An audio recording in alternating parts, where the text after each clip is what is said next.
Welcome to another Cine review.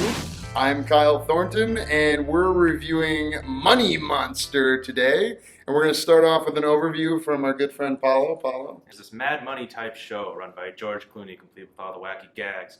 And it's a normal day, and then all of a sudden this guy comes in carrying 2 boxes. This guy's upset. We know it just by looking at him. What happens is he comes in, he takes out a gun, and he's like, George Clooney, I'm mad at you.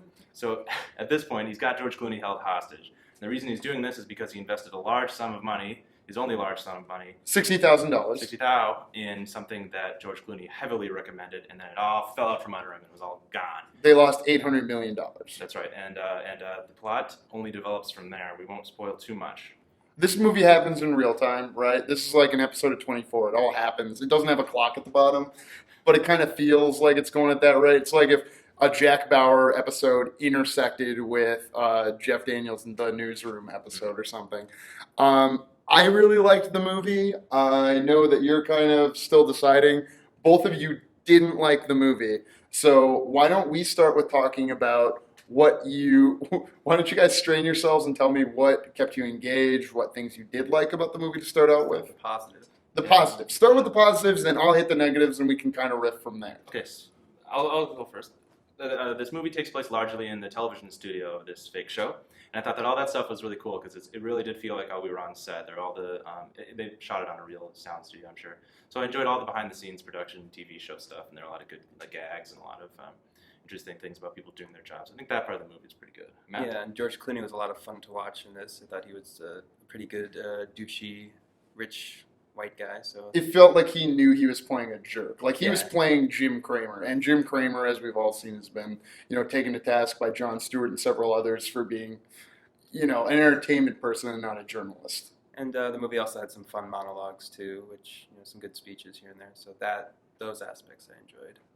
And from trying to cover the bad, I feel like you kind of have to buy into the concept that this domestic terrorist could get into a CNN type studio and then hold it hostage, and then everyone would go, "Oh, sure, we're going to stay live on TV because otherwise this guy will shoot George Clooney." Which for me, you tell me the movie's about shooting George Clooney on live TV, I'm in. That for me was, and I'm struggling to think of the bad here. So what didn't you guys like about this movie, or Leanna? What? What's that? Well, I personally liked that the plot kept moving forward. It was kind of, fast-paced. It didn't get too slow. And then again, the humor. There was some humor that I really appreciated about it, which I wasn't really expecting going into this movie. Biggest laughs I've heard in a while. What did you guys think of Did you guys laugh at all? It's pretty quiet on our end. I didn't laugh, but I recognized that things were funny. That funny things were happening Right. from time to time. Perfect. So okay, I think that I liked this movie because I went to school for finance. I like television production. So you put a movie about finance and television production with a hostage plot in it, I'm there. I like those things too, to an extent, but I think what gets in the way are the characters, and I didn't care for any of the characters. I like George Clooney's performance, but I didn't find any of the characters to be original. Julia Roberts, for Julia instance? Roberts was kind of nothing to me. She's just sort of like a Hollywood-capable person doing their job. Like the classic power person. Yeah, almost supernaturally flawless in a way. Mhm.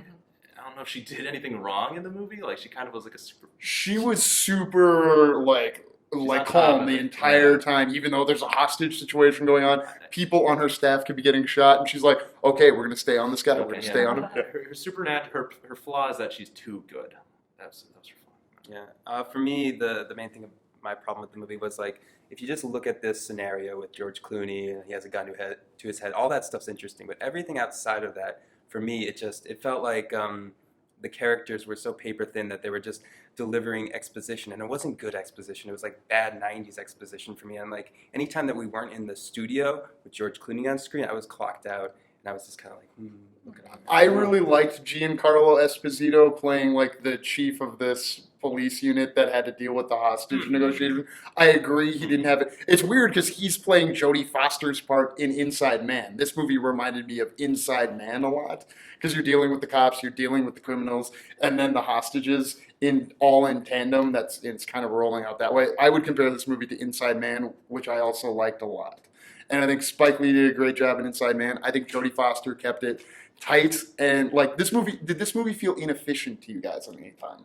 It felt paint by numbers to me. Like there was very little flourish here in terms of the direction of the cinematography. Like, I want to feel like I'm trapped in this hostage situation with them, and I want to feel the tension there. I felt absolutely no tension. Like, I was engaged when, George Clooney's on screen, but that's just because he's like an interesting actor to watch. I wasn't engaged because of the plot. Well, let me challenge you, Matt. What about how in the background of every shot you have something moving? You have TVs that are giving you live stock updates that are, showing the logo for CNN. Much like watching CNN or MSNBC or Fox News is, it's like it's got the constant things going on. So it's like, Yeah. oh, I'm going to watch this. I disagree because I thought it was pretty. There's a lot of tension. I was like, oh, because I get so absorbed in movies when I watch them and I forget like I'm not really in the situation, but that's me. And then I was going to add another thing that I liked about it is while we're in this hostage situation, there's also like kind of an investigation going on where they're trying to get more information about why this man is so upset and what might have happened in this dock situation to make it go like it did. The thing about that is I like that that's there, but it all felt super generic to me. And maybe it's just seeing too many movies and too much TV about these similar kinds of situations. But when the cop shows up, the no-nonsense cops who are kind of cracking jokes, and they start going, get us in there, get this thing, we need this and this, what are you doing? It's just like their lines were, I'd heard the lines before. I'd heard direct quotes from lines from every episode of NCIS or whatever show you're watching. You got to stop watching so much NCIS, Paul. I don't watch it, but I turn it on and I go, I've seen this before. And and like the hostage taker, I thought he was completely generic. I didn't think he said an interesting line in the movie. It's not a spoiler that there's a point where he goes, "You don't know me" to George Clooney, and I was just like, I don't want to see this movie You thought anymore. Kyle saying "you don't know me" wasn't as poignant as it was for me, Kyle, listening to Kyle saying. So I guess yeah, he's like, I am. I thought his name was kind of dumb too because it was like Bud Nomer or Butt Namer or something. He has a name that sounds like Butt something. Yeah. Let me ask you this though. I think the cops and the SWAT team were ancillary to the entire plot. That's what it felt like though. It felt like they're just there. They're literally just there to serve the plot. It's But- like, I don't even need to see them. Just be like, there's SWAT outside. This is going on. Okay, good. Give me back to George Clooney. And you Cut can the even movie do the down. same thing with the investigation stuff. That stuff's not even that important to see, and it's not particularly well acted, and the characters really aren't there. Like, the performances aren't great with those outside characters. What I thought was interesting about the way they were doing the ancillary research was how it jumped around the world to Korea, it jumps around to Russia, and that to me, I like that. that was- struck home for me because I hear people in my work when we're dealing with the financial industry talking about these quants who are developing what they call algos, but we all know are algorithms for investing strategies. And what I thought was interesting about this movie is the philosophy of who is the real villain? Mm-hmm. The guy who walks into the room with a gun or the guy who steals $800 million? Yeah, the concepts there. I feel like that's a bit played out. I don't think that's a very original concept. I think it was kind of simple. That's my take on this movie. It was kind of simple. It had just enough to be an interesting story. It was a fine plot. They had 3 screenwriters, which is enough to put together a fine screenplay. But I think it was pretty simple. And when the movie starts, it's George Clooney and Julia Roberts talking to each other, having this back and forth. But I felt like that back and forth was just hollow, and it was just like this character has to say something, that this character has to respond with something witty, and it just felt totally generic to me. And from then on, the movie just... Without stars, I don't think this movie gets as far as it does. It's not a Doesn't get summer made. blockbuster, more or less, as is here. I would also agree with you that Julia Roberts' character doesn't change over the course of the movie. I couldn't tell you the name of her. Yeah, she has no arc. George Clooney's character, I would even argue, doesn't have an arc. Like, he reacts how we'd expect any human to react in all of these situations. The, poignant moment of their relationship having an arc at the end was kind of... I didn't care about that, but I liked, 99% of this movie that came before it. Okay. So, well, should we go down the list and categorically give a quick overview of those some things like? so yeah, you guys didn't like the story, it sounds like. I like the idea of this story. Yeah, I don't mind the story actually. I thought it was the It's execution. the execution. Yeah. The execution was a little too rote, too on the nose, and that's where I think this is gonna play really well with people over 60, people that are they're people that go to the movies a lot. Like adults are sick of comic book movies. They're sick of these raunchy comedies or movies directly aimed at kids. This isn't those things. This is an R-rated movie where the only reason it's rated R is because people say the F word a lot, which was fine with me. I don't mind hearing it in these situations. I think they deserve better. I think that the 60-something people out there who are going to see movies, they deserve to see a real movie, Kyle. I will challenge you, Paula, to ask what's a movie in the marketplace right now that's kind of asking adults to go to the movie. Exactly right now, I'm not going to be able to think of anything. There aren't that many movies out that I know of. I would say a little bit ago, you got all the Oscar contenders. You got like Spotlight and kind of movies like that. I like that kind of movie. It's sort of just, it's real life, but it doesn't. I understand what you're saying. This movie isn't realistic in its the story seems unrealistic and the execution seems too by the numbers because it's like an episode of a TV show. Not to Yes, bring That's, this, yeah. it goes by the numbers and like it has to resolve itself by the end. But I didn't have a problem with that because I wanted it to, and I was okay with the ending because I was left conflicted in the way I wanted to be left conflicted by the philosophical question that I feel they didn't. No one said, "Hey, which is worse, the guy with the gun or the guy stealing $800 million?" Thank God no one said that. That's what I asked myself, and I was left, going, oh.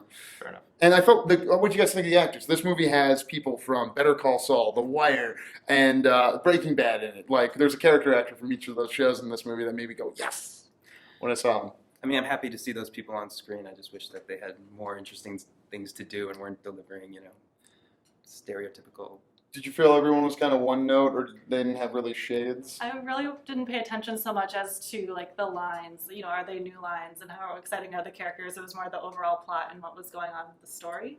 So I don't have much to say regarding their development throughout the movie. And Why don't we end on this? Were we entertained by this movie? I was entertained. I was I was not. I was very bored. You were bored. I was bored. I found it boring. And I think that's interesting that you were. I was also not, and I also found it more. Okay, so this is great. This is a split panel. This is our first, 50-50 Cine Reviews panel. I'm coming out with a strong recommendation, Mom and Dad, if you watch this. I think you'll enjoy this Julia Roberts, George Clooney movie. And let's be honest, who are we really doing these reviews for? Yeah, I guess. Mhm. Kyle's parents. All right, Kyle's parents. Kyle's parents. I do think Kyle's parents might like it. I mean, yeah. Okay. But they should wait for it to be on TV. Don't go to the theater. Any final thoughts, guys, before we end? The superpower of the main characters in this movie is being really good at television production. So that's cool. I like that. And that's what we all aspire to. Thank you again for watching another Cine Review. This has been our Cine Review of Money Monster.